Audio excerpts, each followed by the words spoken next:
call to order the Tuesday, July 9th, 2019 meeting of the City of Davenport Historic Preservation Commission.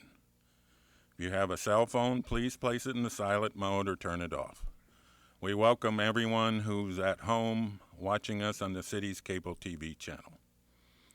The Commission has before it the consideration of the June 11th, 2019 meeting minutes. Are there any changes, deletions, or additions? Hearing none, I would entertain a motion to approve the minutes. Motion to approve the minutes. Is there a second?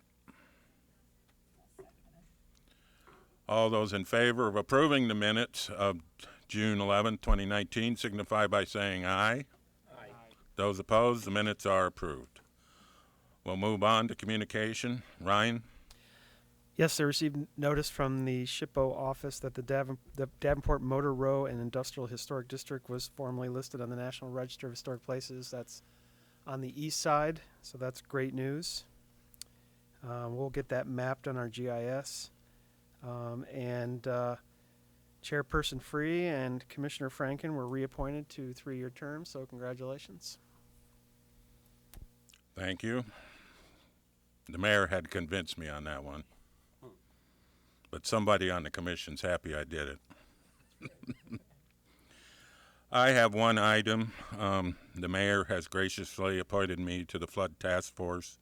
I've spent the last 20 years researching the history of the Davenport riverfront since Davenport became a city in 1836. So I'm going to do my best on that.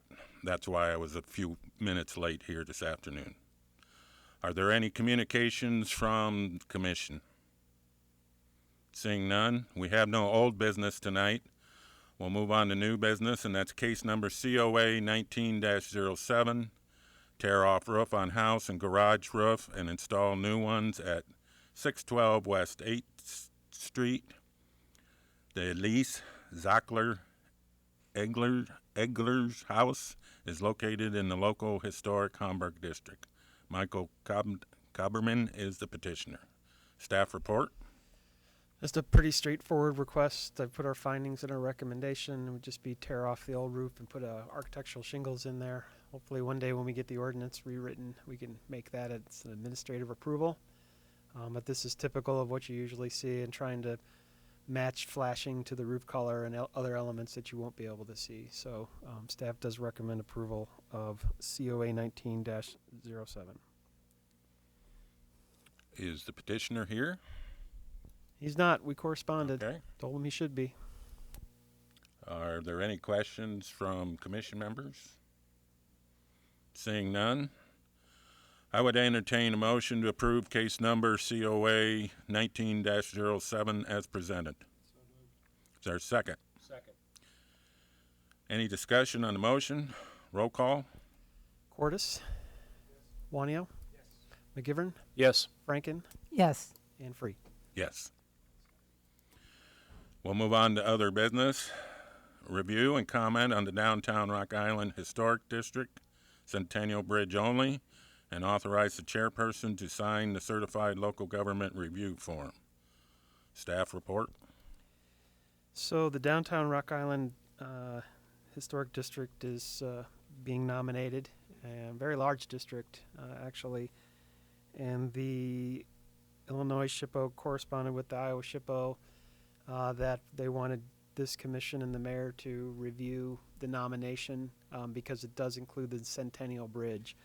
So what they are asking for you to do is provide your review and comment only as it pertains to the Centennial Bridge. So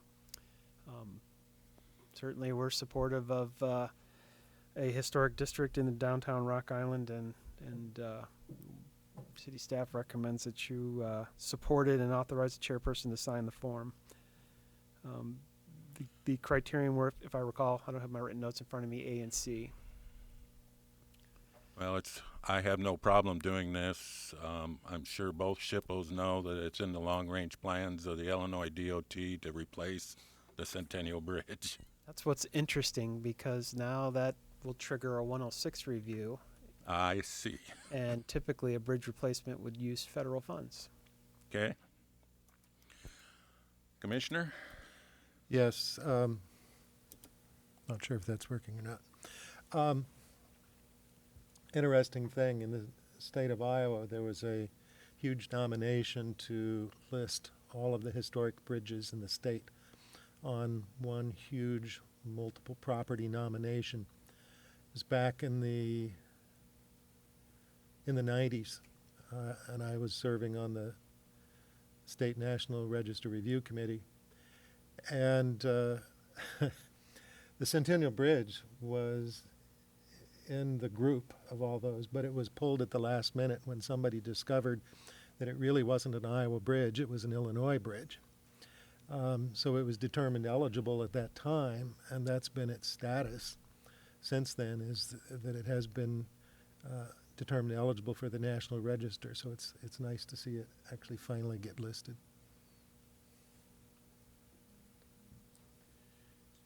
Seeing no other discussion, I would entertain a motion to,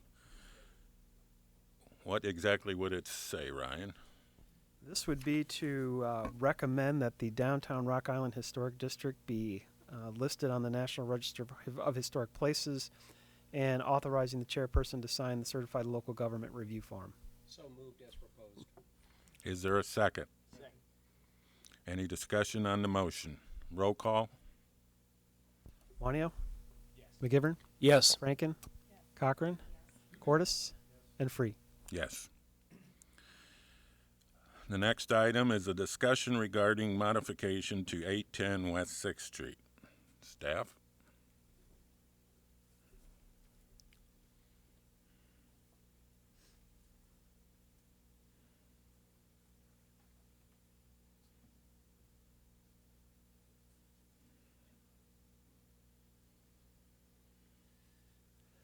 So this pertains to a previously approved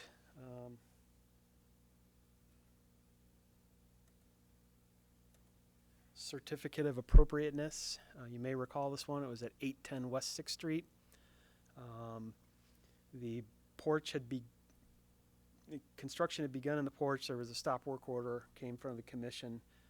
There was some negotiation about some design changes, namely the brick pillar would come up to be at the level of the deck rails, or a little bit higher is the one that sticks out in my mind. Pressure treated lumber was authorized below, but then the decking surface would be a naturally treated wood, and some of the wraparounds wanted changed.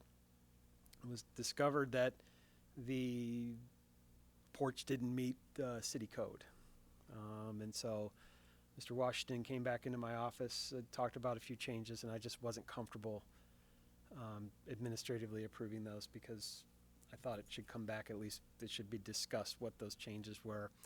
I'd be comfortable with modifying the original approval if you are, but I just didn't feel it was appropriate for me to make that administrative call. So let me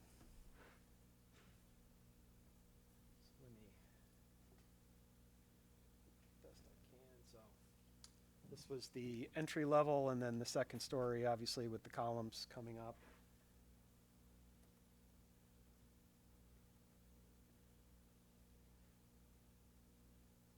So this is, I understand, the modification that was being proposed, but I just was handed another diagram, and if you want Mr. Washington or Jack Haberman to kind of explain the changes, I can make copies of this real quick and bring them back down to you. Okay.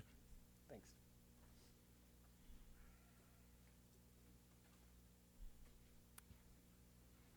If you'd like to discuss it, Jack? Good evening. I'm Jack Haberman, live in the Hamburg district. This house has a long history with me. It was my first house that I worked on when I came to Davenport 22 years ago. It was bought at an auction after a foreclosure, and we had a friend that was interested in living in the district, and I said I would fix it up for him. Which I did, but it wasn't finished, and he moved in, but then he ended up losing it. So the house went through a couple of different owners, and finally Lewis bought it over here. And he started working on the porch and everything, and then when we ran into trouble, we met and talked and everything like that. And I explained to him the original intent was to put the original balcony back on the house and the Juliet balcony. To that extent, I had 6 brackets cast and 50 pieces of railing cast from the originals that were on the house. And they got left with the house, and they didn't disappear over 3 different owners and a foreclosure and everything like that. So that was pretty amazing. So Lewis had them, and so he said, well, since he can't build a second-story porch anyway, that he would be willing to go that route. I brought 2 samples with him. The one in the back was done by Russell Lloyd.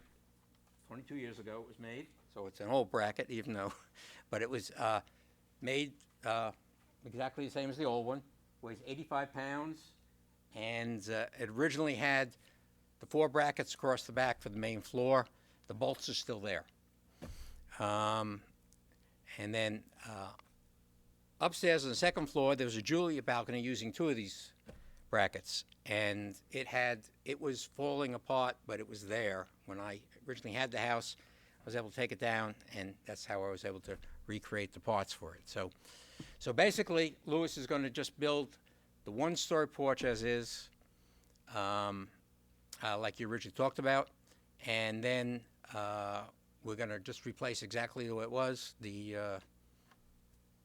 main balcony and the Juliet balcony. And the railing's really wonderful. This was done in Walcott. Boundary's now out of business, and he actually should have brought 2 of them. You need 2 of them to see the design as they go together, but they go through it. And it was a common design in Davenport.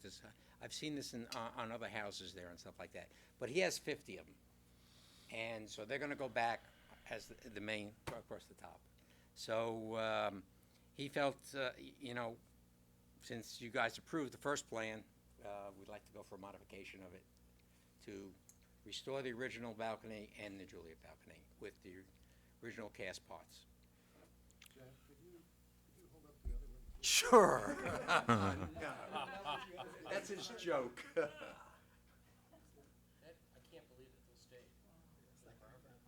So that was done by Russell Lloyd, and the guy from Muscatine made the pattern for it, the pattern box.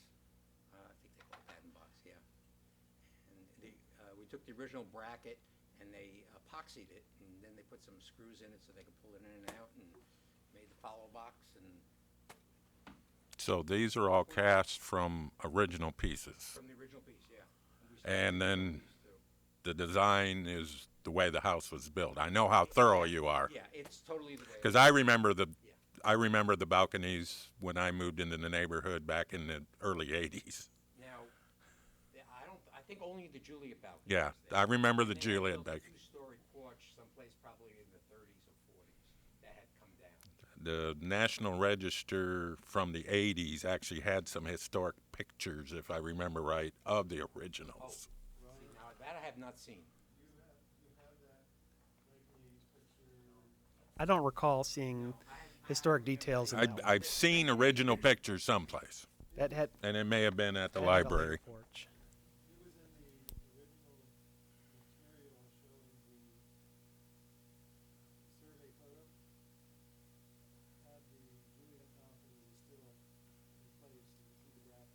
Right, the Juliet balcony was in place, but the main balcony had been gone when they Okay. built the 2-story porch. That was in the 80s photograph, yeah. So anyway, but I had given up that it would ever get done, and I'm surprised they actually survived, but they got stuck in a closet under the steps, and they sort of stayed there through 20 years of stuff. So I'm really excited. I told Lewis I would help him out, and he's a little shy about coming to the commission. So he said, would you talk for me? So I said, I'd love to do that. And, we take it as sort of easy because we do it all the time and everything like that. But for somebody that's not used to doing historic preservation type of stuff, it's a little difficult, and it's sort of scary to come here. So, so I'm really excited about seeing that done. So it'll be real. It's really a neat house. It's 1870. It's right around there. I just my wife knows all the history. I'm really bad at remembering dates and names and stuff like that. But Ryan, questions or? a code question. Are we going to get into an argument with code enforcement because we're replicating the originals, which are not going to meet height requirements of today? We'll do our best to work through that. Okay. It's my understanding that even reinstalling historic elements. Because I know on when the federal government gets involved, there are some exceptions There are. under the preservation. Yeah, and there's in Law. the building code there are exceptions as well. So, I mean, Yeah, we will work with them on that. that's good. Yeah, I don't know that we necessarily need a motion. I just wanted to, at least discuss it. You guys seem comfortable with it, so if you are, I am. I think it's beautiful.